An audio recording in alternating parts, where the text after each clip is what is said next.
일생 동안 당신이 반드시 읽어야 할 100권의 책 일당백.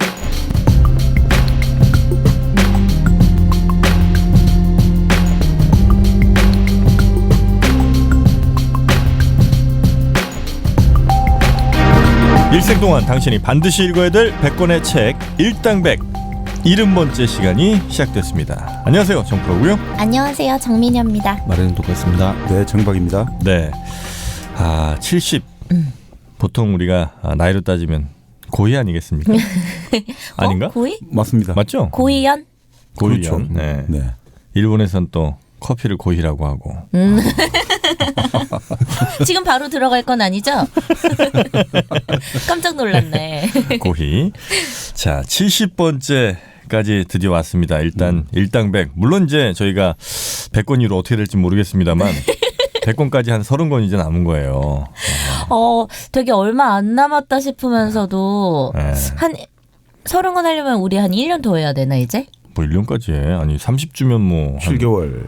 올 한 8, 연말. 9월, 10월 가을이면 이제 끝이에요. 오, 가을이면 끝이구나. 언제 100권 다 하나 이런 생각을 했었는데 맞아. 벌써 100권이 한 걸음 한 걸음 다가오고 있습니다. 되게 뿌듯해요,서. 뭐 그래도 저는 왜냐하면 내용보다 네. 제목도 몰랐던 책들이 많기 때문에 제목과 저자를 몰랐던 책들도 많아서 그거 아는 것만으로도 엄청 뿌듯해요 지금. 제목이라도 들어본 게. 네. 기억은 좀 나는 책들이 있습니까? 70회까지 오면서?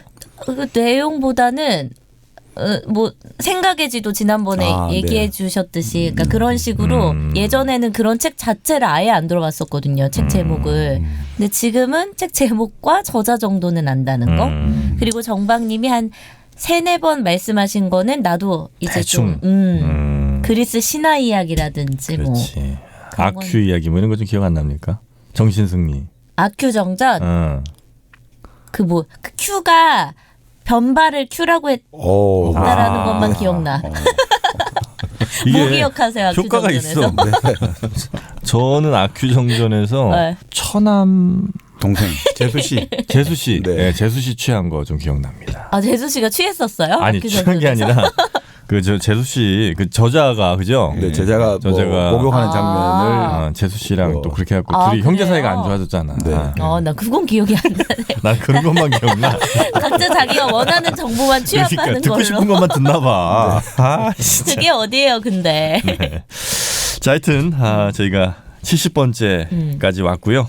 오늘은 또 어떤 책이 여러분 앞에 놓여져 있을지. 네, 바로 우리 아육대를 하시는 정프로의 네. 뭐 필생의 육아 필심에서 아주 좋아하시는 여러 가지 철학들이 네. 사실 제가 이 책을 읽어보면서 평소 여러 가지 말씀하시는 내용들이 바로 이 책에서 그 저수지를 담고 있구나. 이 책에서 물길이 흘러나왔구나라고 그렇죠, 생각이 그렇죠. 들었죠. 네. 바로 영원한 프랑스 혁명의 사상적 아버지인 그렇죠. 장자크 루소의 에밀. 장자크 루소의 에밀. 저는 맨날 에밀 거려가지고 에밀이라는 작가가 있는 줄 알았잖아요. 이게 에밀 졸라라는 작가가 있긴 있죠. 그러니까 제가 찾아보니까 에밀 졸라가 그 사람도 유명한 사람이죠, 근데. 그렇죠. 에밀 졸라. 나는 고발한다. 네. 그 드레피스 사건. 맞습니다. 네. 왜 이렇게 좋아해 에밀을? 아니 루소의 에밀을 전 진짜 루소라는 사람을 너무 존경해요. 물론 그렇다고 막 누구처럼 막 책을 막 다 읽고 이런 건 아닌데 그냥 좋아 이 사람이.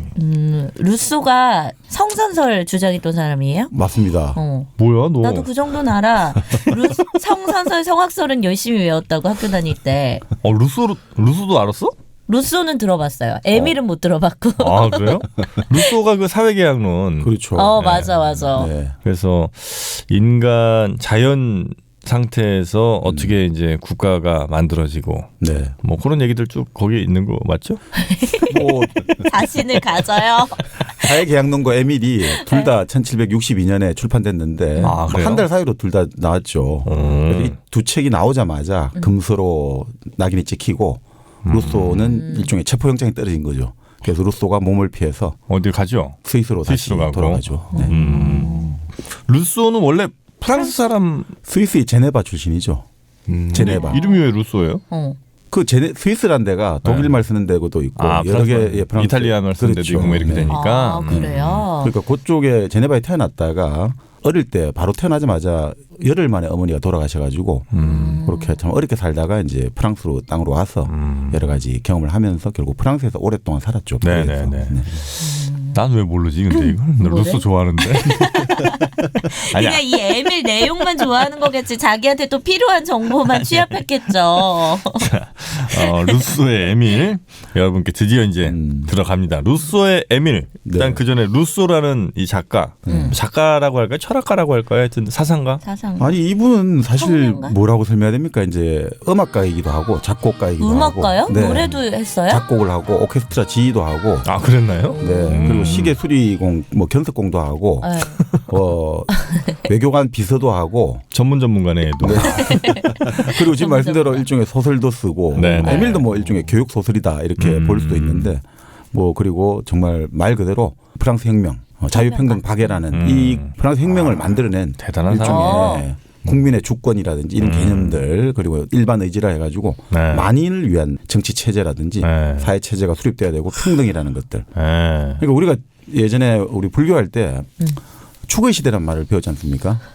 그 BC 8세기에서 BC 3세기 사이에 다 같이 폭발하던 그렇죠. 시기. 뭐 붓다라든지 인도의 자이나 그리고 페르시아의 조로아스트 그리고 그리스의 예수도 나중에 다 포함될 수 있는데 그때 그런 축의 시대가 펼쳐져 가지고 지금까지 우리 인류의 어떤 사상과 문화의 어떤 든든한 지주가 되고 있는데 바로 또 어떤 분들은 1500년에서 1800년까지를 제2축의 시대라고 불러요.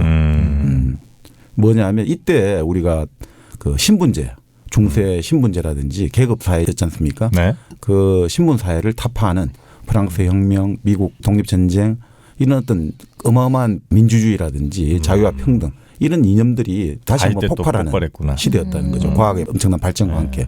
그래서 이 제2축의 시대를 만든 가장 위대한 사상가 중에 한 명이 장자크 루소다 이렇게 볼 수 있는 거죠. 대단한 사람이에요. 루소. 또 누구 있어요? 제2축. 1축은 그때 여러 명 있었잖아요. 예, 영국의 이제 홉스라든지 로크라든지 이런 어떤 그 두 분도 사회 개혁론자들이고 또 프랑스의 볼테르라든지 또 디드로라든지 달랑베르라든지 꽁도르세라든지 그리고 뭐 독일에 치면 칸트라든지 헤겔이라든지 다 이때가 우리 철학책에서 나오는 웬만한 저 유명한 사람들이 다 이때 나왔어요. 그리고 바로 우리 뭐 데카르트라든지 다 이때 나온 거죠. 네, 이 사람들은 그럼 주로 신분제 탈피를 주장했던 사람들이에요? 그렇죠. 당시 왕이 다스린 왕국들이잖아요. 그러니까 이 왕 개인의 독단이라든지 한 개인의 의지를 가지고 사회가 다스려진다는 것들 이런 것들에 대해 반기를 들고 모든 인간이 평등하다는 관념이 정치적으로 실현된 지금 현대의 우리가 민주주의라는 것들의 관념이 여기서 나온 거죠. 그러니까 개인의 권리라는 개념 자체가 옛날엔 없었잖아요. 그러니까 신분에 따른 권리만 있었지. 근데 개인의 권리가 이때부터 이제 막 의식이 생겨난 거 아니에요? 네, 맞습니다. 나 오늘 할 말이 많아. 그 입을 좀 다물게 하고 싶은데 어떡하지? 에밀이 뒷받침하고 있을 것 같아 왠지. 방법이 없어 방법이. 그 당시에 사회가 여러 가지 당시 이제 산업혁명도 같이 일어나기 시작했고 과학이 발전하면서 생산력이 늘어나지만 오히려 더 사람들이 살기가 힘들어졌잖아요. 우리가 영국의 엔클로즈 무브먼트에서 농민들이 결국 쫓겨나서 도시에서 하층 노동자가 되어서 정말 어렵게 살고 있고 또 빈곤은 아주 극심해지고 그러니까 빈부격차가 어마어마하게 양극화가 심해진 거죠. 그리고 지금 요즘도 미세먼지가 심각합니다만 당시 뭐 파리나 런던 같은 경우도 엄청나게 들어온 거예요. 온갖 오물이 넘쳐나고 그런데 뭐 부르주아지들 새로운 지배계급으로 등장한 부르주아지들은 오히려 정말 특권을 누리고 있고 이런 것들에 대해서 우리가 정말 이 사회가 썩었다. 이 썩은 이 현재 사회를 타락의 사슬을 끊어버리고 우리 저 자연 상태의 선량함과 고귀함으로 돌아가자.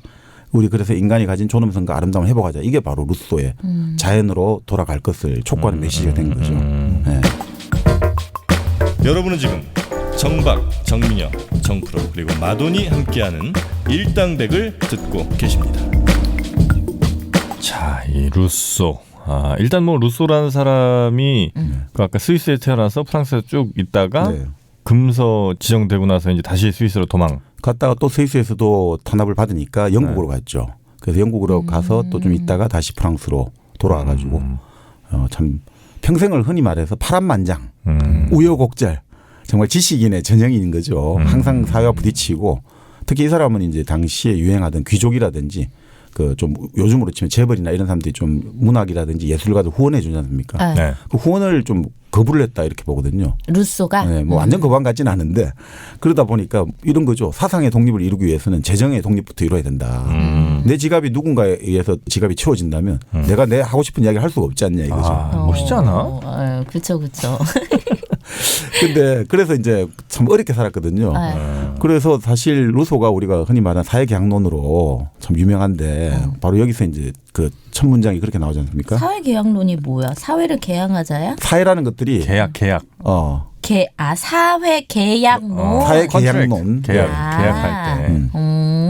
그러니까 사회라는 게 하늘이 신이 뭔가 만들어주고 이런 게 아니라 자유로운 인간들이 모여가지고 서로 자기 자신의 어떤 행복과 자유를 지키기 위해서 계약을 해가지고 만든 건데 이게 오히려 지금 왕이라든지 다른 어떤 타락한 사람들을 속인 잘못된 제도에 의해서 이게 더럽혀졌으니까 애초에 그걸 회복하자는 거죠. 그래서 그 첫 문장이 이렇게 시작하죠. 인간은 자유롭게 태어났다. 그러나 도처에 사슬로 묶여 있다. 이렇게 시작을 하는 거죠. 명문장이에요. 사슬하면 또 생각나는 사람이 있지 않습니까? 누구? 스파르타쿠스. 발목에 채워진 사슬을 알아챈 사람은 더 이상 노예가 아니라는 겁니다. 네. 나는 그레이의 50가지 그림자에서 사슬을 묶은 그 여자애 생각했는데 나 그 1편 봤거든. 너무 내 취향이야 그 영화. 좋더라 영화는. 2, 3편도 명장이에요 그거. 당연히 봤죠. 봤어요? 네. 2, 3편도 재밌습니까? 물론이죠. 아 그래? 4도 빨리 나와야 돼요. 그 남자 주인공의 여자들이 좋아하게 하는 너무 스타일이죠. 멋있다. 몸도 그렇고 외모도 그렇고 딱 여자들 그런데 좋아하는 그러면 조건이잖아. 계약할 거예요? 저 계약하죠. 그 남자랑? 응. 그 끔찍한 조금 뭐야? 약간 변태잖아. 그 끔찍하다고 생각하면 안 되죠. 그러니까 그 여자도 거기서 점점 빠져들잖아요. 아 좋습니다.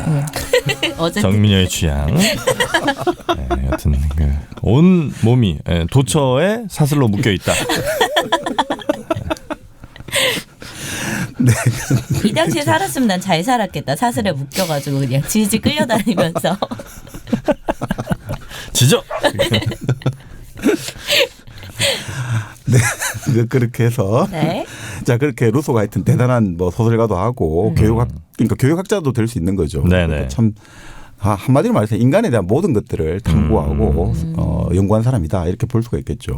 이 사람이 저 옛날 연구도 많이 했는 모양이에요. 그 옛날 그 우리가 원시대 어떻게 살았는지 이런 얘기들도 종종 인용이 좀 많이 되는 것 같아요. 그러니까 이제 루소하고 흔히 말해서 홉스하고 많이 부딪혔지 않습니까? 네. 홉스 같은 경우는 영국의 학자인데 인간 움직이는 것은 탐욕과 공포라는 거죠. 홉스가 만인의 그렇죠. 주장. 바로 그래서 점점 이제 살아난다 나오네.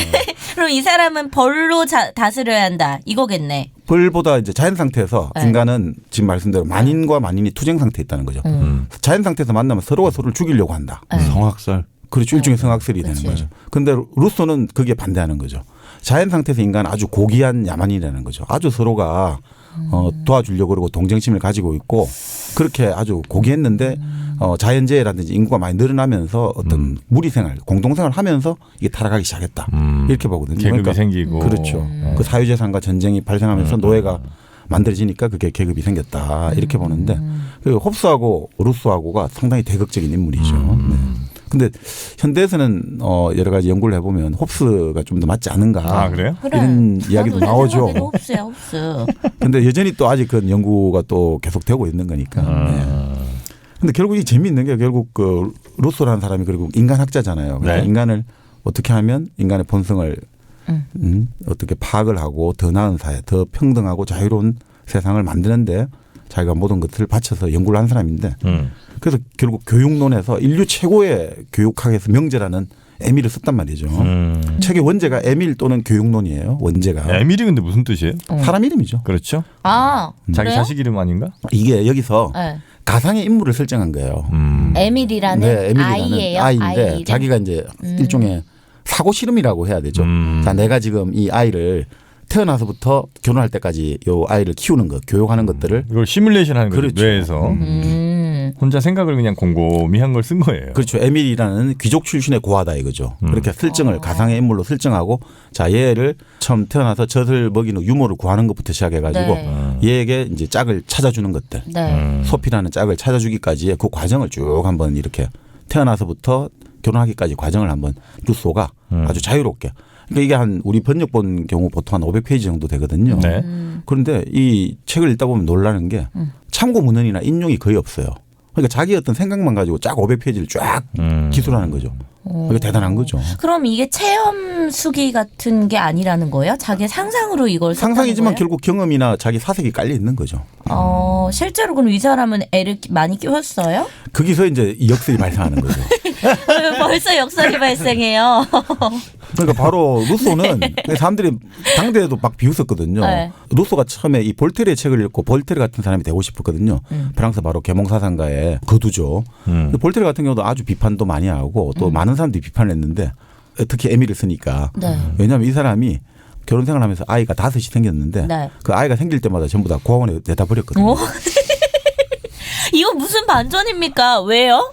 그러니까 아이 5을 버린 아버지가 어떻게 이런 거를 당연하죠.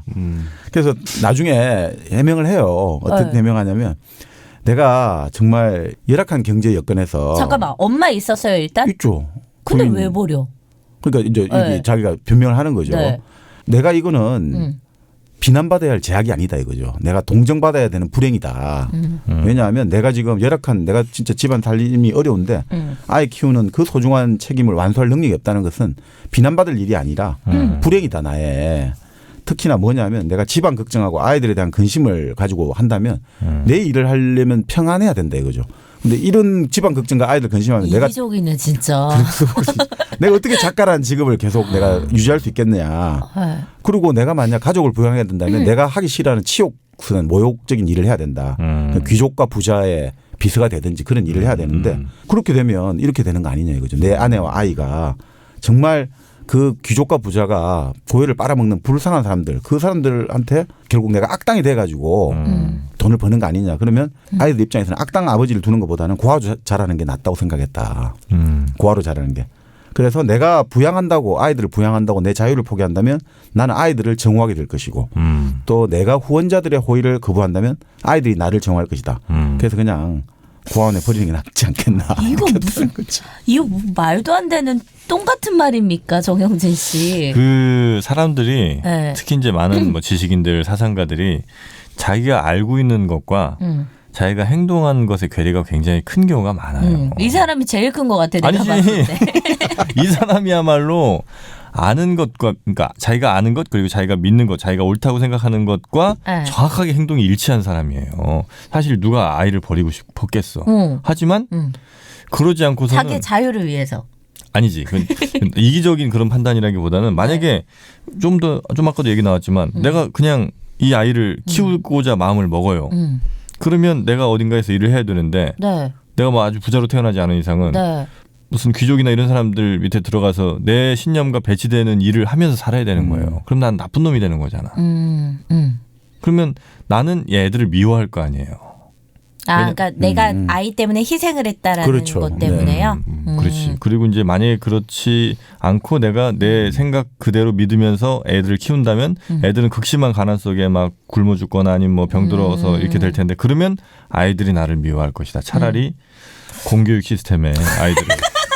어떻게 고아원은 공교육 시스템으로 바꿉니까? 아니죠. 근데 페스탈로치가 사실 고아들의 아버지라고 부르기도 하고 고아원에 아주 중요한 역할들을 많이 했는데 그 국가가 사실 나서가지고 양육한다는 것도 아주 중요한 발전이라고 볼 수도 있죠. 근데 제가 궁금한 게 그러니까 우리가 생각하는 제 편견인지는 모르겠지만 막 고아원 하면 어쨌든 아이가 집보다 잘 양육할 수 없는 환경이잖아요. 네네. 근데 여기는 그럼 안 그랬어요? 그 당시에 사회적 분위기가? 그러니까 이제 당시에 네. 예, 루소가 여러 변명을 하거든요. 네. 그래서 당시 관행을 따랐다 이거죠. 자기. 그런 일이 비일비재했어요? 왜냐하면 당시만 해도 이렇게 보시면 될 것 같아요. 프랑스, 유럽이 네. 14세기 혹사병이 나오고 그 이후로도 간헐적으로 혹사병이 많이 나왔어요.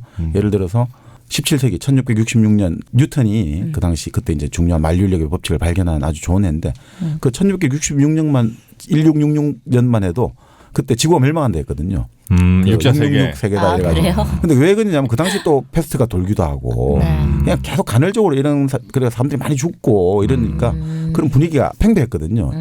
그러니까 당시만 해도 인구가 아주 모자랐어요. 그 당시만 해도. 그러다가 이제 17세기 산업혁명 어떤 이런 것들이 나오면서 인구가 늘어나기 시작했고 네. 그래서 나중에 멜서스가 인구론을 19세기 초반에 내게 된 거는 이제 그 당시는 인구가 늘어났지만 그때만 해도 인구가 항상 모자라는 시기였단 말이죠. 그렇기 때문에 아이라는 것도 아주 큰 자원이지 않습니까? 네. 그러니까 만약 애를 못 키우겠다 이러면 예전에 로마에도 예전에 애를 못 키운다 이러면 그 시내 중심부에 아이를 버리는 기둥이 있거든요. 네. 베이비박스처럼. 네. 그러니까 파리 같은 경우도 당시에 매년 한 3,000에서 6,000명 정도 아이가 버려졌다고요. 파리 하나에만. 아 그래요. 그러니까 이제 자기는 그 관행을 따랐다 이거죠. 내가 키울 능력이 없으면 국가라든가 사회가 키운다. 이런 관행을 따랐다라고 이제 변명을 하는데 결국 근데 실제로 그렇게 버려진 애들이 국가에서 잘 관리가 안 됐을 것 같은데 소매치기 되거나 막 아니죠. 그러니까 이렇게 길거리 거지가 되거나. 루소는 이렇게 이야기를 하죠. 네. 그러니까 오히려 내가 네. 이렇게 나같이 능력 없는 아버지 밑에 자라가지고 네. 건달이나 재산을 노리는 사기꾼이 되기보다는 그렇게 방치하기보다는 오히려 공공교육에 위탁해서 노동자나 농민이 되도록 하면 시민이나 오히려 나도 아버지로서의 본분에 어긋나지 않는다. 그렇기 때문에 나는 오히려 애들을 고아원에 버렸고 버릴 때도 표식을 안 남긴 거예요. 찾을 수가 없게. 다 나중에 커서도 못 그렇지 찾게. 못 찾게. 나중에 루소를 도와준 부인이 루소의 5 아이를 좀 찾아보려고 노력했는데 뭐 아무런 단서가 없으니까 찾지를 못한 거죠. 후대 그럼 못 찾았어요? 네. 그래서 루소가 결국 이 에밀을 네. 결국 나이 50에 썼단 말이죠. 그 에밀에 이런 글들이 남겨요. 그러니까 사실은 그 죄책감에 시달렸겠죠. 그러니까 이렇게 이야기를 남겨요. 아버지로서의 의무를 다할 수 없는 사람은 아버지가 될 수 없다. 가난한 일도 체면도 자식을 키우고 가르치는 의무를 면제해 줄 이유가 될 수 없다. 정당할 수 없다는 후회하는 거죠. 거네. 뒤에 가서. 그러면서 이렇게 이야기해요. 자기 스스로에게 자기 저주를 내려요. 예언하건대 그토록 신성한 의무를 저버리는 자는 오래도록 자신의 잘못에 대해 통한의 눈물을 흘릴 것이며 결코 그 무엇으로도 위로받지 못할 것이다. 자기 저주를 내리는 마음이 거죠. 너무 아프구나. 비장함이 느껴지지 않습니까? 아니 근데 나는 내가 이 사람이라면 네. 내가 아이 교육과 관련된 책을 쓸 거다 이러면은 난 오히려 내 체험만큼 좋은 작가로서 그게 없으니까 오히려 아이를 남겨두고 내가 키우면서 이 책을 완성했을 것 같은데. 먹고 살만하면 그럴 수 있지. 20대 초중반에 이제 그렇게 애를 네. 낳고 네. 또 자기 어쨌든 뭐 성공 욕망에 또 이제 한창 사로잡혔을 때 벌어진 일이라고 해야 될까요? 아니요. 34살. 사실 34살. 먹고 당시. 살만 할 때 버렸네. 아니야. 아 그래요? 20대 초반에 결혼해가지고 먹고 살만할 때 아니에요. 34살도. 그리고 네. 이런 게 없었다면 아마 에밀이라든지 뭐 사회계랑 이런 책이 못 나왔을 겁니다. 참 또 그렇게 보면 역설적인 거죠. 네. 평생 그러니까 이렇게 당대에서 또 얼마나 욕을 많이 들어먹었겠습니까. 네. 자기가 아주 좋아했던 볼테르 같은 경우도 네. 볼테르가 자기 실명은 안 밝히고 익명으로 루소를 이중적이고 이런 것들을 공개 규탄한 글도 썼고 뭐 그리고 많은 사람들이 아유 저 진짜 저게 말이 되는 소리냐. 진짜 유일배반적이고 윗선자다. 뭐 사르트르 같은 경우도 아니 인간을 말하면서 저렇게 비인간적인 행동을 하는 사람을 누가 저 사람을 믿겠냐. 그렇게 아예 노골적으로 비아냥거리죠. 조소하고. 그래서 또 루소를 좋아하는 사람들은 아 이걸 또 너무 안타깝잖아요. 그래서 이제 정영진 씨처럼. 이 여러 가지 또 연구를 하는 거예요. 네. 뭔가 있다 이런 식으로. 그래서 네. 어떤 사람들은 네. 이게 본래 루소가 친자식이 아니었지 않았을까. 뭐가 그 부인이 친자식이 루소의 아니에요? 친자식이 아니다. 그렇죠. 아. 부인이 그 가능성도 있겠네. 왜냐하면 루소가 좀 연구를 어떤 사람들이 해보니까 좀 성적 불능 상태였다 당시에 이런 이야기도 있고 루소. 묘하게 라임이 많네. 혹시 루소의 성이 조신가? 장자크 루소가 성이죠. 장자쿠 조루소. 미들레인조. 어떻게 본인의 영웅을 그렇게 한 큐에 만들어 버립니까? 아니 저는 이분이 어떤 성적 능력을 가졌다 하더라도 저는 존경할 겁니다. 네. 이분의 사상, 교육관. 그럼요. 아 너무 대단한 분이에요. 그러니까 어떤 사람들은 바로 그 오히려 또 루소의 부인 테레즈가 루소를 올가매려고 있지도 않은 자식이 낳다라는 식으로 말한 건 아니냐. 그게 무슨 말이에요? 그러니까 루소를 나하고 같이 계속 살게 하려고 내가 자식을 낳았는데 어떻게 하면 좋겠냐 해가지고 뭐 자식을 버렸다 이런 설도 있고 실제로 그러니까 아이가 없었다는 없었는데도 거예요? 예. 또 어떻게 보면 또 루소가 여러 가지 밝힌 게 네. 이제 고백록이라는 또 자기의 평생 동안 저지른 잘못에 이런 것들을 참여하는 어떤 고백록을 썼는데 그게 뭔가 서스펜스, 감동 이런 걸 넣으려고 일부러 거짓말을 한 거 아니냐. 그럴 수도 있겠다. 작가니까. 네. 또 이런 이야기도 있어요. 루소가 건강염려증이 심했대요. 네. 이 자기애가 강한 사람들이 본래 건강염려증이 심하잖아요. 그러니까 자기가 얼마 못 살고 죽게 될 거다. 항상 그런 좀 노이로제에 시달렸는데 그러면 만약에 이 아이들을 자기 부인 테레즈가 버리고 딴 데 갈지 모른다. 네. 그렇게 해서 아예 차라리 고원에 보냈다. 이런 이야기도 있고. 근데 결국 또 어떤 사람들은 이게 철학적인 결단이다. 플라톤의 이상 국가론의 그 국가론을 보면 교육에 대해서 아이들 공동으로 키우고 나오잖아요. 부모 그런 것들 아닌가. 부모를 알 수 없게 해야 된다. 그럼 지금 빨리 이든이 이음이 빨리 보내요. 어린이집 왜 안 보내요? 어린이집? 그걸 왜 보내? 유치원에 보내. 국가에게 맡겨. 국공립 유치원에 보내요. 우린 SY 유치원이라고 우리 아내가 운영하는 유치원이 있어요. 사립이잖아 거기는. 너도 보내 거기에. 나도 보내도 돼? 보냈대. 하여튼 루소. 근데 이 양반은 그 당시에는 그러면 욕을 많이 먹었군요. 당시에도 욕을 많이 먹고 후대에도 욕을 많이 먹고. 이렇게 막 추앙하는 분위기는 아니었습니까 그러면?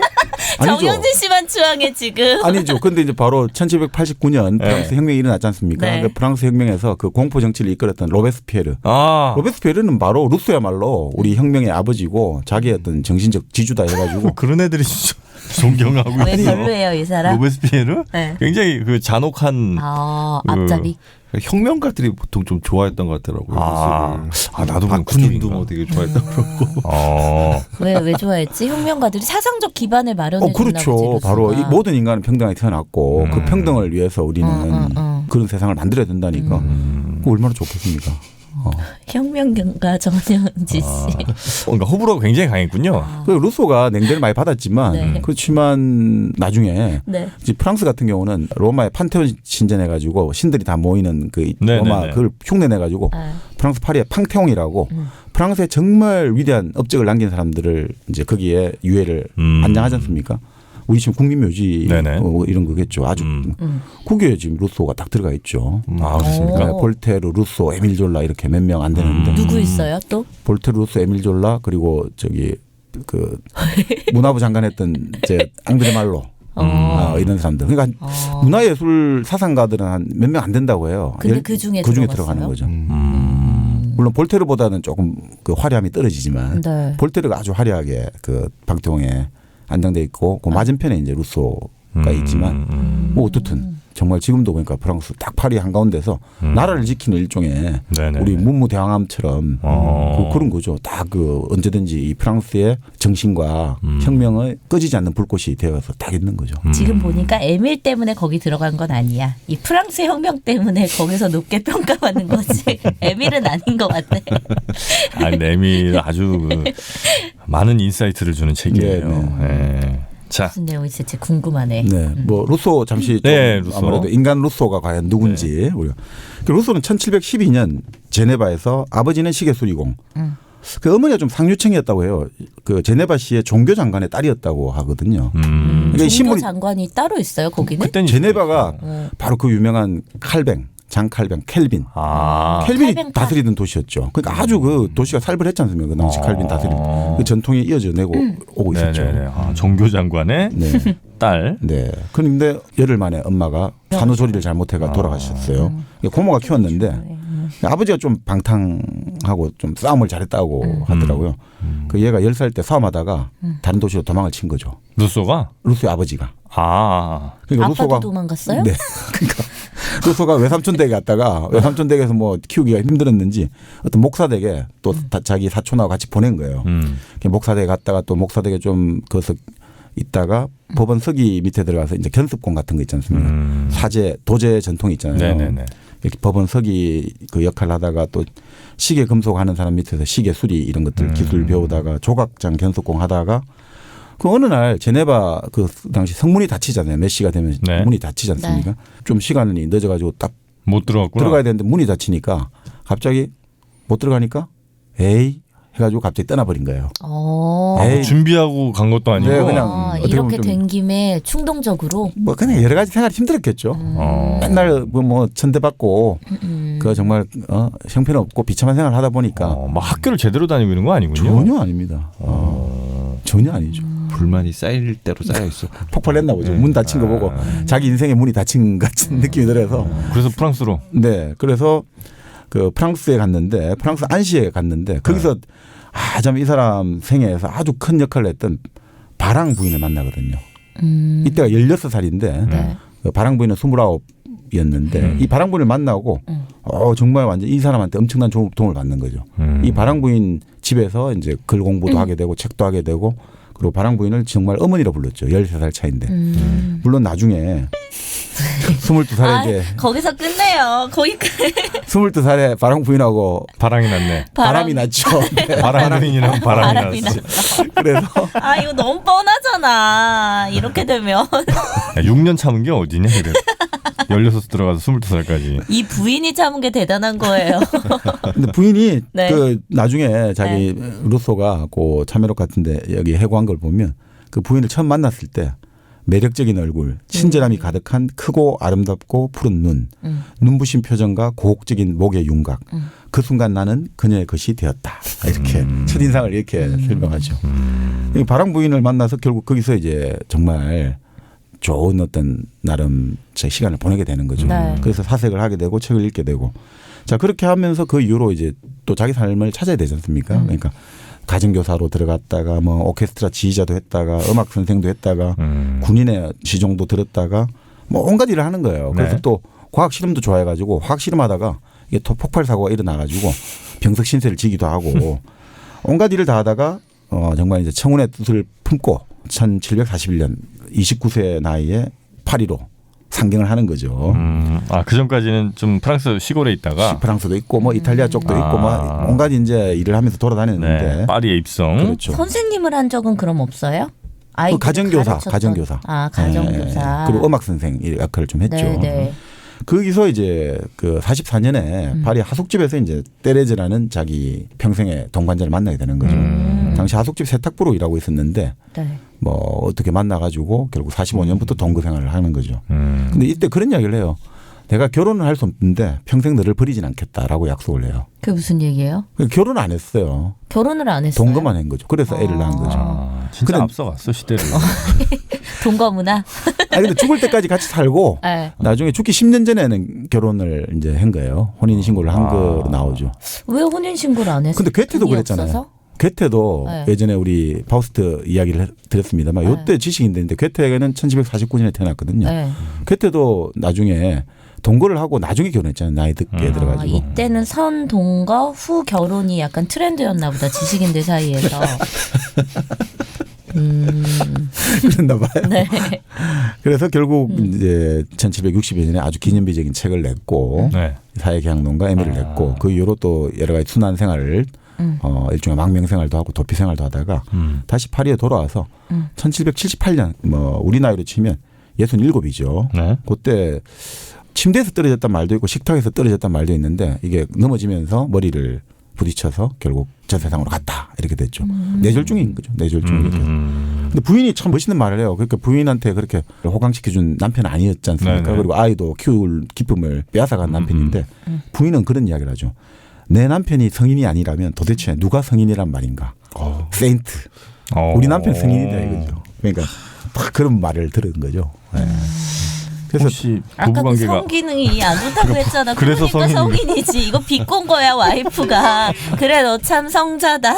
아니 부인이 근데 부인이 테레즈 르바세르라고 하는데 네. 이 부인 같은 경우는 나중에 결혼을 하게 되고 같이 산 이유를 네. 추적을 해보니까 네. 루소가 사랑했다기보다는 이 부인이 자기보다 좀 한 수 아래다 한 등급 아래다. 그러니까 부인에게 내가 위압감이 안 느껴지니까 그게 편했다 이런 이야기도 있죠. 그 바람 부인한테 느꼈던 그 그런가요? 네. 그런 건 자기가 없었다? 좀 편하게 살기 좋은 여자였다. 그러니까 보통 동생을 막론하고 이게 예전에 결혼할 때 네. 낮춤혼을 많이 한다고 하거든요. 그 예전에 우리도 그런 말 있잖아요. 뭐 며느리를 볼 때는 자기 집보다 조금 경제 수준이 떨어진 한 단계 떨어진 며느리가 좋고 딸을 보낼 때는 좀 자기 집보다 한 단계 높은 좀 부잣집에 보내라 이런 이야기를 하잖아요. 네. 그런 것들이 이게 서양에도 좀 그랬나 봐요. 그러니까 사실 요즘 뭐 그런 이야기 하잖아요. 아주 그 골드미스들이 많이 나오는 이유가 최상위층에 있는 여인들이 자기 짝을 찾기가 힘들다고 하잖아요. 그렇죠. 그런 느낌에서 이제 뭐 이렇게 동의하는 척해. 너 아니야. 아니 난 이미 갔잖아. 난 그래서 갔잖아. 난 일찍 갔다고 30 크게 초반에. 공감하지 마. 아니 그러니까 주변만 봐도 좀 그런 것 같기는 해요. 그 루소 같은 경우도 그러니까 위압감이 안 느껴지는 바로 테레즈가 편했다 이런 이제 이야기도 요즘 그런 연구가 나온답니다. 그러니까 이 여자가 잘 살았네. 왜냐면 성기능 불구에다가 애도 아니 그거 아니라고. 여기 단정을 해. 불구 같지는 않습니다. 그러니까 5명이요, 5명. 알았어요. 성기능 저하 그럼 저하 어때요? 바람 부인도 있고 또 당시에 이 여러 가지 생애사를 연구한 걸 보니까 네. 대핀의 부인, 우드토 백작 부인 이렇게 열광해가지고 좀 교제를 한 적도 있다. 자기 와이프랑만 그럼 안 한 거야 이 사람. 아니 근데 이게 당시에 좀 그런 그 아까 말씀드린 그 일종의 그 네. 스폰스 문화라고 해야 되나요?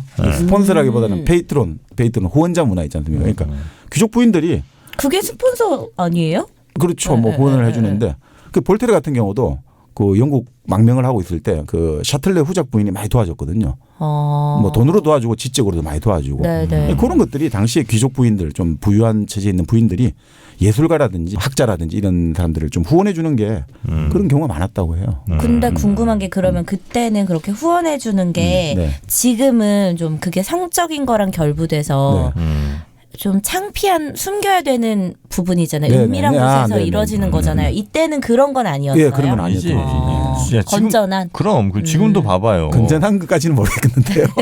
그 후원자 문화가 네. 지금 가장 잘 현실화되고 있는 게 바로 1kg 커피 아니겠습니까? 아, 제대로 후원이죠. 네, 이게 뭐 부끄러워? 안 부끄럽지 우리는. 자연스럽잖아요. 자, 1kg 커피에서 말이죠. 네. 신제품을 출시했습니다. 르완다 공정무역 스페셜티 커피를 가져왔는데 네. 해발 한 2,000m 정도의 고지대에서 적당한 비를 맞고 자란 사실 이 르완다가요 전 세계 4대 커피 재배국 가운데 하나랍니다. 그만큼 이제 커피도 잘 나오고 좋은 커피가 나오는 곳이라는 건데 여기서 이제 공정무역 통해서 들여온 이 원두가 맛이 약간 그 감귤류의 산미 그런 약간 신맛에 시큼시큼. 그렇지 그리고 이제 단맛도 살짝 섞이고 잘 볶은 아몬드의 고소함 진한 탄맛 이 긴 여운이 남는 아주 그 맛있는 커피가 새로 이제 출시가 됐으니까 모든 맛은 여기 다 들어가 있네. 너무 저 사장님 오버한 거 아니야? 이거? 신맛, 단맛부터 막 고소함까지. 네. 그런 맛들이 잘 조화되어 있는 네. 르완다 스페셜티 커피 맛보실 분들은 1kg 커피 들어가시면 되는데 포털 사이트에서 1kg 커피 검색하시면 되고 특히 이번에 일당백 청취자를 위해서 일당백 청취하시는 분들이 구매하시면 책 그리고 드립백을 선물로 추가로 주신답니다. 오, 드립백도 줘요? 드립백도 추가로. 오. 선착순 50분한테 네. 책이 조금 덜 나간 모양인데. 아무렴 어때요? 예. 책을 사랑하시는 이 책이 여러분일걸요? 좋은 건, 이 책이 좋은 건 네. 그 사진이랑 네. 이게 좀 이렇게 사색할 수 있는 글들이 잘 돼 있어요. 그래서 이 아프리카 쪽의 사진들 무슨 그 구글에서도 찾아보기 힘든 사진들도 있으니까 네. 요거 한번 같이 책이랑 받아보시면 얼마나 좋습니까? 커피도 합리적 가격에 여기다 그쵸. 추가로 책과 드립백까지 주신다고 하니까 네. 요거 한번 빨리 신청하셔서 50분 안에 50명 안에 들어서 이 선물들 받아가시면 좋을 것 같습니다. 주문하실 때 꼭 일당백 청취합니다 이렇게 주문 내역에다 좀 써주시면 감사하겠다고. 배송 메시지라는 쓰시면 네. 된다고. 네. 일당백 청취자라고 써주시면 된답니다. 일당백과 함께하는 1kg 커피였습니다. 정말 나 이 후원 끊어지면은 어떡하지? 끊을 수 초조해. 없게 내가 만들고 있잖아. 초조해 죽겠어. 야, 이렇게까지 하는데 못 끊지. 잘했어. 아니 참 우리 정프로의 네. 이 멘트를 들으니까 네. 이 모든 좋은 커피는 1kg로 들어가고 1kg에서 모든 커피의 맛은 1kg에서 다 나온다 이런 느낌이 드네요. 심지어 저희가 네. 저번 주에 게이샤 커피 얘기했었잖아요. 오, 게이샤 1kg 커피도 커피. 있다면서요. 예, 댓글에 있다고 나와가지고 봤더니 있더라고요. 왜 팔아 게이샤 같은 거? 우리보다 근데 저기 청취자분들이 더 잘 알고 계셔. 거기 들어가서 막 다 보신 거지. 더 걱정해 우리보다. 1kg 커피를. 여러분이 잘 해주셔야 돼요. 1kg 커피 이거 빠지면 저희 많이 어려워요. 700원으로 올릴 수 있어요. 1,000원 가자 1,000원. 정답입니다. 그 결국 루소가 여러 네. 부인들을 사귀었는데 네. 후원도 받았고 참 이 루소가 보면 그 고백록에 보면 참 어린 시절의 어떤 성적 경험이나 여러 가지 뭐 도둑질하고 이런 이야기가 다 적나라하게 다 고백을 하거든요. 자기가 도둑질도 했대요? 뭐 약간 물건을 훔쳤다든지 이런 것도 다 나온다고 하는데 그 어린 시절 아주 정말 성적 경험도 아주 재미있게 털어놨어요. 몇 살 때 경험을 했어요? 이게 그때 그 목사집에 아주 어린 나이에 10살 좀 지나서 갔다고 했잖아요. 네. 사촌하고 같이 갔는데 목사집도 아주 험벌할 거 아닙니까? 그래서 목사 여동생 침대에서 함께 같이 잠을 잤대요. 함께 잠을 잤는데 잘못을 이제 저질렀잖아요. 그냥 목사 여동생이 매를 때린단 말이죠. 근데 자기가 매를 맞는데 묘한 성적 쾌감을 느꼈다는 거예요. 뭐야 또 그레이옷이 그림까지 그린데야 또? 이번엔 여자가 때려? 그래서 네. 그 쾌감을 계속 맛보려고 일부러 계속 잘못을 저질렀다는 거죠. 진짜? 그러니까 이 목사 여동생이 이 자식 봐라 해가지고 매를 멈추고 이제부터 너희들 나가.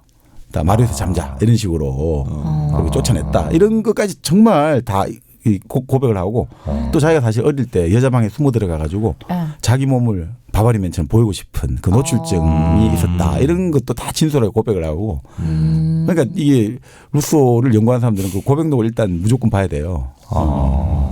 다 진솔하게 이야기를 하고. 여기 진짜 쉽지 않아요. 그렇죠. 이런 걸 적나라하게 다 얘기 못하지. 창피하고 부끄럽고 털어놓을 수 없는 이야기인데 이런 이야기도 이게 나중에 보면 정신분석의 시초도 여기서 나와요. 자기가 이탈리아에서 하인을 할 때 주인 집에 리본을 훔쳤다가 들통이 난 거예요. 그러니까 주인이 이거 뭐야 어떻게 된 거야 막 따지니까 그냥 아무 생각 없이 마리암이라는 여자 하인이 있는데 여자 하인이 내한테 준 거예요. 이렇게 거짓말을 한 거예요. 네. 그래서 둘 다 쫓겨났거든. 근데 나중에 생각해 보니까 자기가 이 글을 쓰면서 회상을 하면서 생각을 해보니까 당시에 그 여자 하녀 네. 그러니까 하녀가 해고되면 갈 곳이 없으니까. 사창가밖에 없잖아요. 창녀가 될 수밖에 없잖아요. 그러니까 네. 자기가 그때 아무것도 모르고 너무 한 여자를 자기의 무심코 거짓말 하나가 한 여자를 운명을 완전히 엉망을 만들어 버렸다. 이걸 나중에 알게 돼가 정말 죄책감을 느꼈다는 거죠. 근데 그러면서 그때 그녀가 그렇게 울면서 이야기를 했다 이거죠. 난 참 너가 좋은 사람이라 생각했는데 넌 날 너무 슬프게 한다. 이런 이야기를 했다는데 그 나중에 아는 거죠. 그때는 아무 생각이 없었는데 그래서 나중에 자기가 심리 분석을 한 거죠. 네. 내가 평소 그 마리암을 좋아해가지고 그 리본을 마리암에게 주고 싶다고 내가 뭔가 내 마음도 모르게 느껴가지고 그런 말을 한 것 같다라고 자기가 자기 스스로 정신 분석도 하고 그래서 참 근데 나중에 이걸 또 좋아하는 사람들 많잖아요. 여기 톨스토이도 너무 좋아했거든요. 뭐야? 이렇게 고백하는 거? 아니 그러니까 이 루소를 너무 좋아하다 보니까 네. 자기 영웅이잖아요. 네. 그러니까 이거는 아무리 봐도 지어낸 만들어낸 것 같다. 얘기가 만들어낸 얘기다. 이게 너무 이게 그래 좀 그 픽션 같다. 픽션 같다. 이 루소가 너무 좀 극적인 걸 좋아하니까 이렇게 만든 거 아니냐. 참 톨스토이 같은 경우는 그런 식으로 옹호를 하고 그랬죠. 제 말 그대로 생각도 동일합니다. 극적인 걸 좀 좋아하는 것 같아. 사람이 되게 극단적이야. 근데 사실 보면 이게 네. 프랑스가 그 우리가 재미있게 보는 게 우리 프랑스를 자유와 혁명의 나라라고 생각하잖아요. 근데 사실 프랑스 아주 극단적인 역사를 가지고 있는 나라거든요. 잘 생각해 보세요. 프랑스가 자 혁명이 일어났잖아요. 그래 루이 14세를 목을 단두대에서 길로틴으로 잘라버리는 나라잖아요. 근데 바로 또 황제. 반동이 일어나요. 네. 제정. 나폴레옹 황제가 들어오고 네. 또 황제 물러나고 왕정복과 이루어진데 또 다시 공화정이 됐다가 막 극단으로 왔다 갔다 해요 여기가. 그리고 지금도 프랑스 같은 경우도 우리가 네. 우리 생각에는 자유의 나라 뭐 전 세계 망명격이 펼해 간다지만 프랑스에서 파시즘이라든지 반유태주의 운동이 제일 먼저 강하게 일어난 나라가 프랑스예요. 아주 배타적인 나라거든요. 그 지금 같은 경우도 우리 예전에 그 사건 있죠. 2015년 때 뭐야? 그 샤를리 사건 있잖아요. 뭐였지? 샤를리 에브도 예. 그 주간지에서 만화 완편 같은 거를 이제 그 이슬람을 좀 비하하는. 무시하는. 그래서 그거 했다가 테러는 일어났죠. 테러이 났는데 이제 데모를 어마어마하게 많이 몰려 나왔잖아요. 근데 프랑스의 어떤 지식인들은 그걸 아주 개탄했어요. 지금 이 뭐 하는 짓이냐. 이거 자체 이 데모야말로 표현의 자유를 옹호하기 위한 게 아니라 이 프랑스가 갖고 있는 소수민족 이슬람에 대한 것들을 우리가 완전히 다수의 힘으로 억누르려고 하는 드레비스하고 똑같은 일을 하고 있다. 이런 식으로 된 거예요. 아 그래요? 예, 프랑스 같은 경우도 그게 이민자 문제거든요. 드레비스 사건도 이민자예요. 유태인이. 네. 그 당시 프랑스에 있던 드레비스로 상징된 유태인들이 대부분 난민이라고 보시면 돼요. 이민. 네. 동유럽에서 프랑스로 흘러 들어왔던 요즘 치면 이민자들인 거예요. 네, 네. 그 이민자들에 대한 박해 심리가 드레비스를 통해 가지고 완전히 가짜 사건을 조작해내면서까지 탄압을 하고 한 거거든요. 그런 식으로 한 전통들이 계속 이어지고 가고 있다. 네네네. 그러면서 이 프랑스라는 게 아주 극단적으로 왔다 갔다 하고 또 어떤 이야기는 우리는 프랑스가 2차 세계대전의 성전국을 알고 있잖아요. 네. 그게 사실 역사적인 완전히 잘못이라는 거죠. 왜요? 사실 이겼잖아요. 그거는 미국이 이게 아니죠. 프랑스가 잘 보세요. 프랑스가 이제 흔히 말하는 마지노선이 무너졌지 않습니까? 그 다음에 어떻게 됐냐면 있잖아요. 프랑스의 정권이 들었었어요. 프랑스 정권이 비시 정권. 괴뢰 정부. 괴뢰 정부라고 하지만 그때 어떻게 됐냐면 프랑스의 북쪽은 히틀러 나치가 다스려요. 네. 남쪽 절반은 비시 정권이 다스린 거예요. 프랑스의 어떤 그 권력은 계속 유지된 거예요. 네네네. 남쪽. 그리고 네. 어떻게 했냐면 비시 정권은 수많은 노동자를 독일의 군수공장에 보낸 거예요. 협조를 전쟁에 적극적으로 협조한 거죠. 물론 연합국에 대해서 선전포고는 안 했지만 독일에 적극적 보냈고 그리고 또 유태인들이라든지 독일 정부에 아주 적극적으로 유태인들 다 독일 폴란드 쪽에 보냈죠. 정말 적극적으로 전범 행위를 한 나라거든요. 전범국이란 말이에요. 그런데 어느 순간에 갑자기 영국에 가서 드골이 했다 해가지고 그것만 가지고 그 역사만 가지고 싹 다 와가지고 우리가 잘못된 건 다 은폐해버린 거예요. 다 은폐해버리고 마치 자유와 혁명의 나라인 것처럼 포장만 한 거죠. 그러니까 이 프랑스가 대박이다, 진짜. 이 프랑스가 아주 극단적으로 왔다 갔다 하는 이런 게 강해요. 그러니까 프랑스는 지금 그 샤를리 사건 같은 경우 왜 그렇게 네. 말하냐면 프랑스에 지금 아랍계 이민들이 500만 명, 전체 인구 10%예요. 엄청 많잖아요. 이민들. 근데 거기서는 예를 들어 우리 치료를 치면서 소르본 대학을 나온 사람들도 네. 직업을 얻을 수가 없어요. 아랍계들이. 아무도 인정을 안 해주니까. 그 사회에 들어갈 수가 없는 거예요. 일종의 주류 사회에. 자기들 그 그렇죠. 딱 한마디 쳐놓은 네, 그 아주 단단한 사회예요. 완전 계층 사회고 아주 집단 폐쇄적인 사회이기 때문에 거기서 아무리 좋은 대학을 나오고 교육도 받기도 힘들 뿐더러 좋은 대학을 나와도 아예 사회 진입이 안 돼요. 그러니까 이 젊은 더 심하다. 거기는 계층 사회죠. 더 심하죠. 계층 간에. 그렇기 때문에 오히려 이런 사건들이 벌어지고 있는데 그래도 지금 프랑스가 어떻게 보면 이슬람 원리주의라고 비판하는데 프랑스도 원리주의 사회인 거죠. 그 형식은 원리주의예요. 프랑스가 항상 주장하는 게 종교와 정치가 분리돼야 된다 생각하잖아요. 그래서 프랑스 같은 경우는 공공장소에서 이슬람 표식을 하는 것들을 금지하잖아요. 그런데 그거 자체도 사실 원리주의인 거죠. 무조건적으로 하는 거예요. 절대 이슬람이 이걸 표현하면 안 된다는 원리를 가지고 계속 접근하니까. 그래서 지금 어떤 사람들은 그런 이야기죠. 왜 미국과 프랑스가 테러의 표적이 되고 있느냐. 잘 생각해 보라 이거죠. 그리고 역시 프랑스 같은 경우도 지금도 시리아 난민들이 엄청나게 많이 발생해서 네. 유럽에 난민들이 오지 않습니까. 그 원인 제공자가 프랑스예요. 시리아를 이 프랑스가 예전에 식민 통치를 할 때 뭐 자기들이 식민 통치할 때 이게 분할 통치를 해야 되잖아요. 이의제를 해야 되니까 당시 우리가 말하는 아사드 대통령이 발라이파라 해가지고 그 시리아 이슬람에서 아주 소수파를 딱 자기들이 포섭한 거죠. 그렇게 해서 너희들한테 권력을 준 거예요. 그래야지 얘들이 소수니까 자기들한테 의존할 수밖에 없잖아요. 그렇게 해서 지금 이 모든 분쟁의 씨앗을 만들어 놓고 나서 그러니까 소수파한테 네. 권력을 줘서 다수를 적으로 만들고 둘이 서로 싸우게 만들고 그렇죠. 그 소수파는 자기들한테 의존하게 만든 거죠.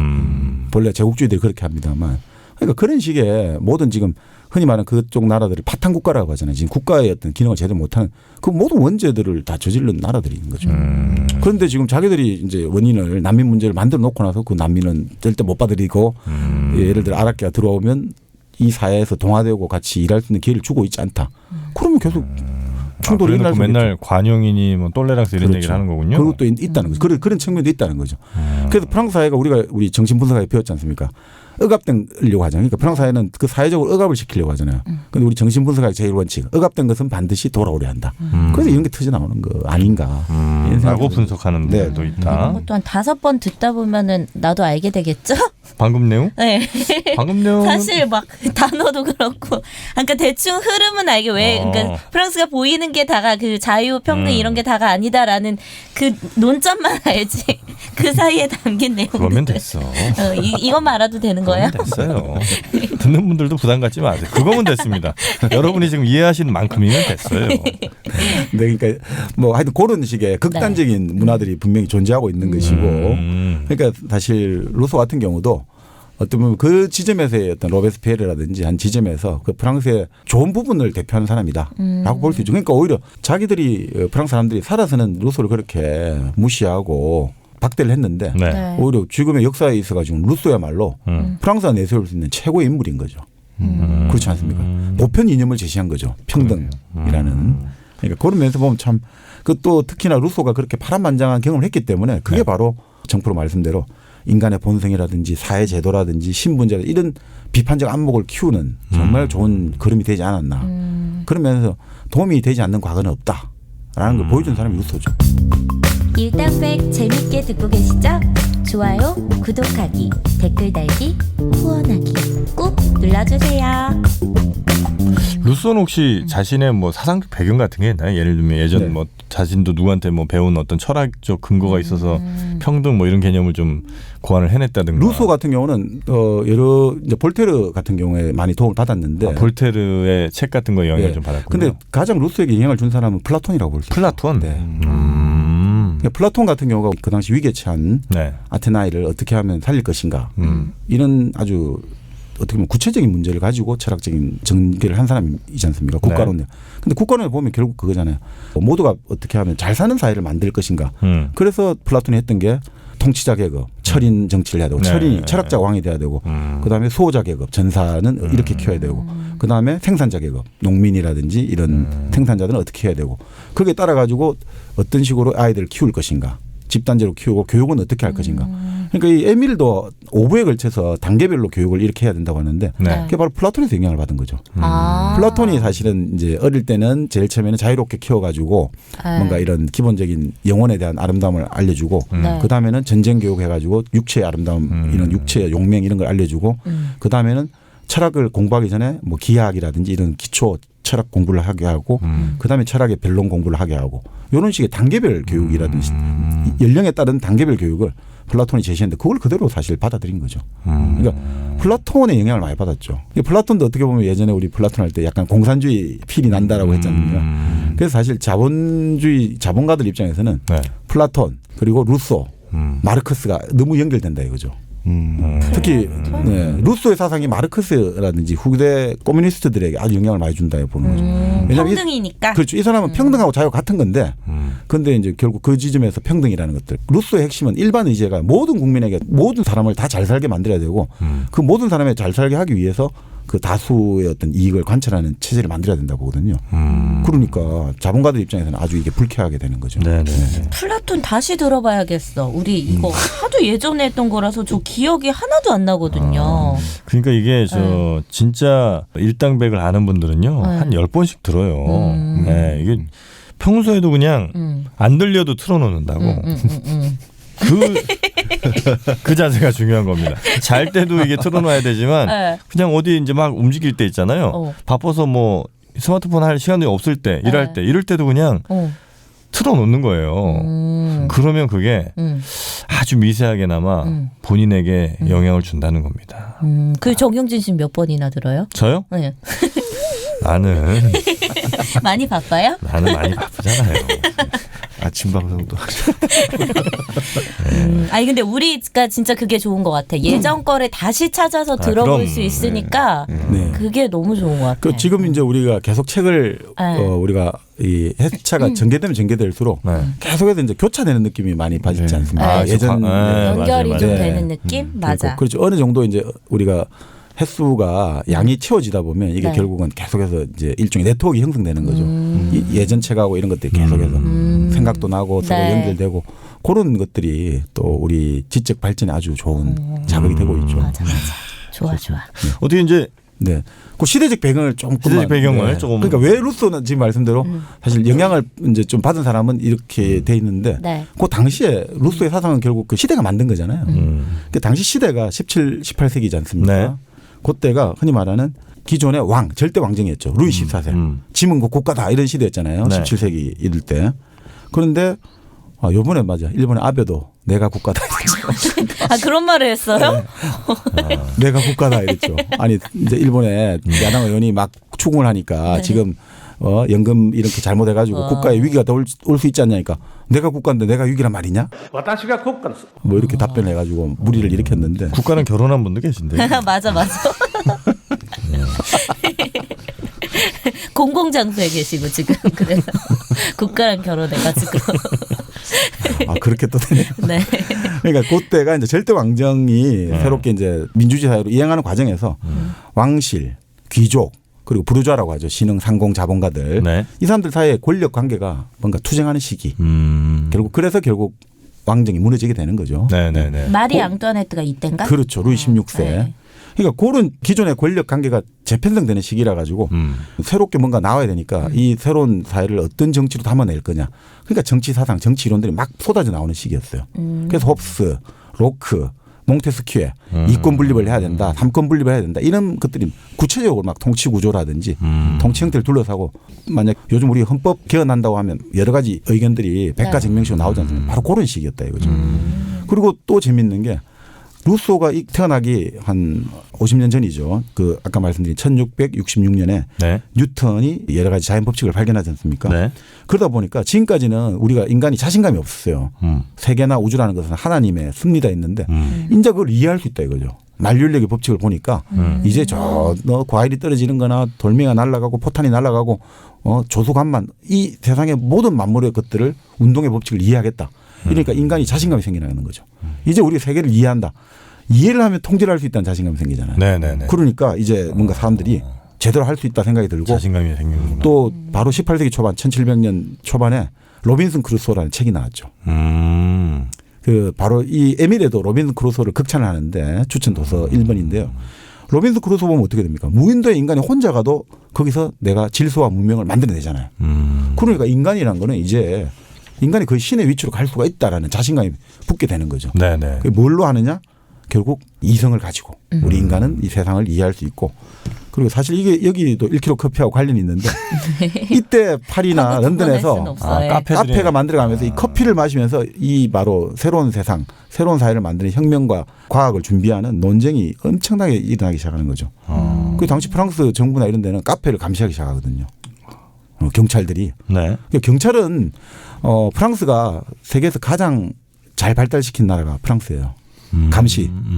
국민국가를 가장 먼저 만든 나라도 프랑스잖아요. 네. 그러니까 이 국민을 잘 감시를 해야 되니까 네. 프랑스에서 경찰이 가장 발달했죠. 그래요? 그래서 우리 레미제라블 보면 자베르 경감 나오죠. 맞아. 경찰이 엄청나게 발전한 거예요.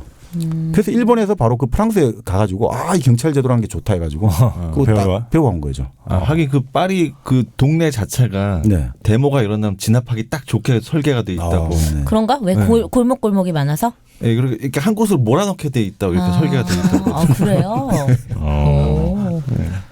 그러니까 이제 그 일본 같은 경우도 프랑스를 본받았고 그런 식의 카페 이런 데서 그러니까 사람들이 이제 에너지들이 새로운 변혁의 에너지가 부글부글 끓기 시작하는 바로 그 시기에 이제 루소의 사상들이 결국은 수요가 공부를 이끌어내는 거예요. 이 사람들이 그러니까 우리가 뭔가 새로운 사회를 만들어야 되는데 그 이론과 철학을 다오된 거죠. 그래서 나온 게 영국에 아까 말씀드린 홉스가 나오고 로크가 나왔는데 홉스만 해도 아까 말씀드린 대로 군주가 그러니까 사람들이 모여가 계약을 하는데 사회를 만들어 갖고 이 투쟁 상태를 끝내야 되잖아요. 그러면 사람들이 내 가지고 있는 권리나 권력을 일부분 누구한테 줘야 될 거 아닙니까? 누구 주냐? 왕한테 줬다 이거죠. 홉스는 왕당파거든요. 왕 쪽이니까. 그래서 왕이 그걸 가지고 있는다 이거죠. 그렇지만 홉스는 주장했던 게 예전에 한번 말씀드렸지만 그 리바이어든이라고 그 만약에 정부가 만들어져가 괴물이 돼버리면 힘들잖아요. 그러니까 최소한 자기 생명을 지키기 위해서 병력 거부권하고 묵비권은 가질 수 있다.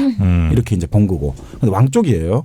근데 로크 같은 경우는 홉스하고는 좀 달라요. 자연 상태는 뭐 그렇게 만인의 투쟁 상태는 아니지만 재산권과 자유를 우리가 지켜야 되지 않느냐. 그래서 이제 주권을 어떻게 하느냐. 이 사람은 의회파거든요. 그러니까 행정권과 입법권을 이권 분립을 해야 된다 이거죠. 그래서 이제 로크는 이제 그런 식으로 이권 분립을 해야 된다 이거고 루소는 이 사람하고 다른 거죠. 좀 더 레디컬한 사람인 거죠. 근본적인 사람이죠. 그래서 루소는 국민에게 그러니까 민중에게 주권을 줘야 평등이 실현된다. 네. 네, 그렇게 해가지고 우리 인간이라는 게 결국 사유재산과 전쟁으로 노예가 생기면서 비참한 삶이 시작됐다 이거죠. 그래서 이렇게 지금 계급이라든지 이게 만들어져서 비참한데 우리가 선한 본성을 회복하자. 그렇게 하면 된다. 그러니까 성선설이죠. 맹자도 항상 그런 이야기지 않습니까? 우리가 인간의 본성이 아주 정말 나무가 울창하고 무성한 산이란 말이죠. 그런데 우리가 나쁜 짓을 하고 자기를 속이는 거짓말을 하게 되면서부터 나무가 하나씩 베어지는 거죠. 그래서 어느 순간에 사람이 민둥산이 돼버렸다. 나빠졌다 했는데 여기 같은 경우도 본래 우리가 참 고귀하고 깨끗했는데 사회가 만들어지면서 우리가 타락을 했다. 그렇기 때문에 이제 우리가 다시 사회에 돌아가야 된다. 그래서 이 사람은 자연과 사회를 어떻게 보면 좀 대비시키는 거죠. 루소 같은 경우는. 자연 상태는 아주 고귀한데 사회가 지금 인간을 타락하게 만들었다. 이분법. 그렇죠. 네. 이게 지금 김갑수 선생이 시인이죠.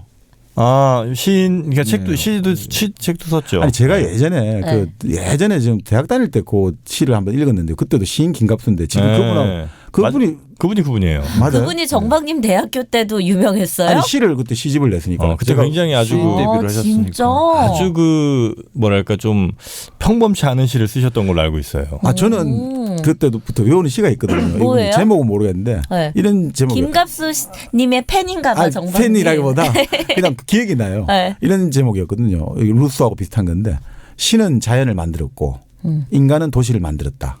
신은 망했다. 아주 간단해요. 신은 자연을 만들었고 인간은 도시를 만들었다. 신은 망했다. 그게 엄청 이게 강렬하게 다가와가지고 충격적이네. 똑같잖아요. 루소처럼. 그래가지고 바로 그거는 도시와 그러니까 자연과 맞을 겁니다. 네, 사회라는 게 그런 것 같아요. 다 진짜 학구적이다. 그런 시를 또 들으면서 루소를 또 떠올리고 그래서 그걸 기억하고 너무 훈훈한 분위기네요, 정박님. 학구적인 분들. 근데 이제 결국 이런 말도 해요. 그런 루소가 결국 이제 원시인은 무엇 때문에 원시인이 고귀하고 고귀한 야만인 하냐. 결국 원시인은 동정심을 가지고 있다 이거죠. 자기를 보존하려고 하는 자기를 지키려고 하는 자기에 대한 사랑도 있지만 네. 사람에 대한 타인이 고통받는 걸 싫어한다는 거예요. 동정심을 가지고 있고 그리고 또 자아를 개발하는 능력이 있다. 그래서 참 이게 고귀하지 않느냐. 자 이렇게 해서 뭐 루소가 결국 사회계약론을 만들고 여러 가지를 만들었는데 네. 어떤 사람은 그런 이야기예요. 이게 사실은 루소가 인류를 위한 보편적인 사상을 만든 게 아니라 영국에 대한 라이벌 의식에서 이 사상을 만들어냈다 이런 이야기도 해요. 영국에 왜요? 대한 라이벌 의식을 가지고 있다는 거예요. 영국에는 뭐가 있었지 그때? 아니 그러니까 그 당시에 그러니까 루소 요 당대부터 영국이 프랑스의 국력이 자꾸 떨어지기 시작했다는 거죠. 영국과 프랑스는 늘 라이벌 아니었어요? 그렇죠. 그런데 네. 그러니까 근데 영국은 명예혁명이 일어났잖아요. 그 요번에 페이버릿 그 바로 명예혁명 이후에 그 딸이 그 아버지 왕권을 이어받아 가지고 그 된 이야기잖아요. 그렇죠. 그런데 그때 영국은 명예혁명을 거치면서 어떻든 네. 이제 사회가 잘 돌아가기 시작한 거죠. 정치 제도가 안비되니까 이 산업혁명과 뉴턴의 발견과 함께 나라가 계속 국력이 나날이 정말 일신우일신 하는데 네. 프랑스는 이 절대 왕정 계속 루이 14세, 15세, 16세 이렇게 가면서 뭐가 이게 정체되는 분위기란 말이죠. 네. 나라가 뭔가 활력소가 없어요. 네. 자, 그럴 때 어떻게 했느냐. 루소 같은 경우가 어떻게 보면 이게 인류 보편이 아니라 상당히 애국자였다는 거죠. 네. 프랑스의 애국자인데 이게 지금 프랑스 정치가 뭐 하고 있느냐. 영국은 일이 잘 돼 가는데 그런 이야기를 해요. 독일의 아주 유명한 랑케라는 실증주의 사학이라고 랑케라는 사람이 있는데 이 사람이 그런 이야기 했거든요.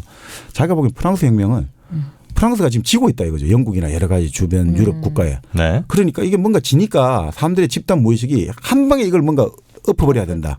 그래서 혁명이 일어났다고 보는 거예요. 점진적으로는 우리가 따라갈 수가 없다. 그래서 프랑스 혁명을 일으켰다? 그 프랑스가 아까 극단적 나라라고 했죠. 그럴 수도 있겠다. 막 쟤네 저거 했네. 우리 더 센 걸로 가자. 그렇죠. 그래서 루소가 평등을 주장한 이유도 이렇게 정말 지금 비참하게 굶주린 사람들 이제 민중을 데리고는 네. 우리가 강한 군대를 못 만들고 잘 싸우지도 못한다. 그러니까 지금 우리 프랑스가 이렇게 된 영국보다 진 모든 문제의 밑바닥에는 불평등 문제가 깔려 있다. 그래서 모든 우리가 지금 잘못은 불평등이 비롯되니까 이 재밌는 말을 해요.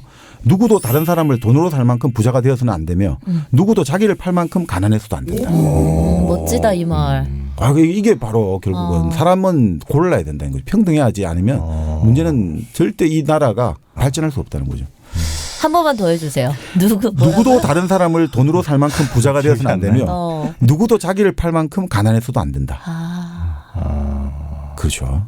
그런데 문제는 뭐냐면 근데 상황이라는 것들 상황의 힘은 언제나 평등을 깨트리려 하기 때문에 법의 힘으로 언제든 그것을 지켜야 된다. 지금 완전 요즘 똑같은 이야기예요 사실은. 상황은 있잖아요. 부자가 할수록 부자가 되잖아요.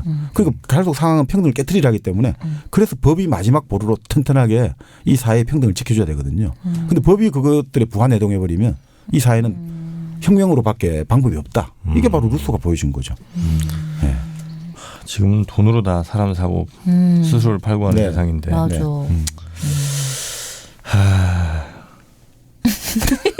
역시 제가 많이 개탄스러워요. 내가 존경할 만하지 않습니까? 요거는 굉장히 괜찮았어? 근데 아마 저 2부에서 이어지는 말들 보면 에밀. 네, 주옥 같은 말들이 그리고 우리 정민이가 좋아할 말들이 아마 뚝뚝 떨어질 겁니다. 기대할게요. 그러면 루소의 에밀 본격적인 책의 내용 저희 2부에서 여러분께 이어서 들려드리도록 하겠습니다.